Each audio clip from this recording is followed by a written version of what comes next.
સો high friends, તો 2025 એટલે કે આ વર્ષે જે પણ ભાઈઓ બહેનો નર્સિંગ રિલેટેડ પેરામેડિકલ રિલેટેડ કોર્સિસમાં એડમિશન લેવાના હોય તો એના માટે જ આપણી ઓફિશિયલ વેબસાઇટ છે કે જ્યાંથી તમારે તમામ પ્રોસેસ કરવાની થશે. જેમ કે તમારું ફોર્મ ભરવાનું હોય, કોલેજ પસંદગી કરવાની હોય, ફી ભરવાની હોય, તમારી પ્રોસેસ છે એ આ વેબસાઇટમાં જ થશે. તો અહીંયા ઓફિશિયલ નોટિસ એ ડિક્લેર કરવામાં આવી છે કે તમારે આ વર્ષની નર્સિંગ, ફિઝિયોથેરાપી અને અન્ય જે પેરામેડિકલ કોર્સિસ છે એની માટેની પ્રવેશ પ્રક્રિયા છે ટૂંક સમયમાં ચાલુ કરવામાં આવશે. અગાઉ જેટલા પણ પેરામેડિકલના વિડીયો બનાવેલો છે એમાં સ્પષ્ટ કહ્યું છે કે ઘણીવાર અમને વિડીયો બનાવવાનો સમય ના મળે તો અમે તમામ અપડેટ છે વોટ્સઅપ ગ્રુપમાં અથવા ઇન્સ્ટાગ્રામ પેજમાં આપતા હોય છે.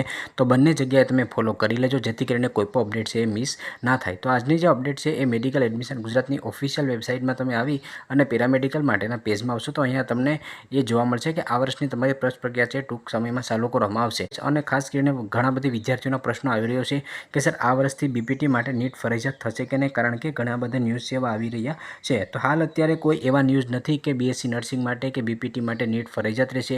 એટલે આ વર્ષે તમારું જે મેરિટ છે એ તમારા ધોરણ 12ના બેઝ ઉપર જ બનાવવામાં આવશે.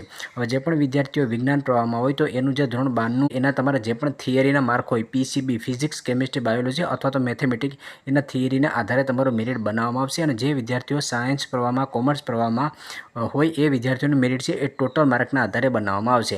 એટલે જે પણ વિદ્યાર્થીઓની લાયકાત બીએસસી નર્સિંગ, ફિઝિયોથેરાપી વગેરેમાં સાયન્સ સ્ટ્રીમ છે એનું પીસીબી અથવા પીસીએ એમની થિયરીના આધારે અને જે અન્ય સામાન્ય પ્રવાહમાં છે જીએનએમ, એએનએમમાં એ વિદ્યાર્થીઓનું ટોટલ માર્કના આધારે તમારું મેરિટ છે એ બનાવવામાં આવશે.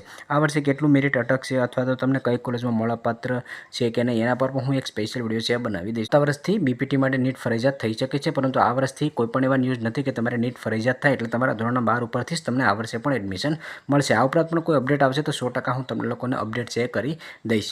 લાયકાત ઉપર મેં કોર્સ વાઇઝ તમામ પ્રકારના વિડીયો બનાવેલા છે. બાકી ટૂંકમાં તમે અહીંયા જોઈ શકો છો કે કયા કોર્સમાં કેટલી તમારી લાયકાત રહેશે. બાકી મેરિટ કઈ રીતે બને એના પર પણ આપણે ઓલરેડી ચર્ચા કરેલી છે.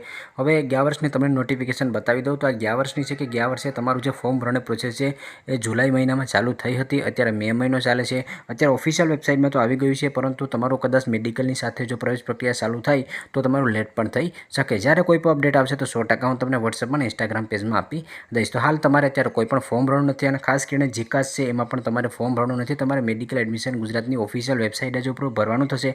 તો ફોર્મ તમારે કઈ રીતે ભરવાનું રહેશે એના પર પણ જો તમારે વિડીયો જોઈએ તો એ તમને પ્લેલિસ્ટમાં મળી જશે. જો તમને આ વિડીયો પસંદ આવે તો લાઇક કરજો અને ચેનલમાં ન હોય તો ચેનલને સબસ્ક્રાઈબર કરવાનું ભૂલશો નહીં. અને ડેઇલી અગત્યના અપડેટ માટે ઇન્સ્ટાગ્રામ પેજમાં કે વોટ્સઅપ ગ્રુપમાં જોઈન થઈ જજો.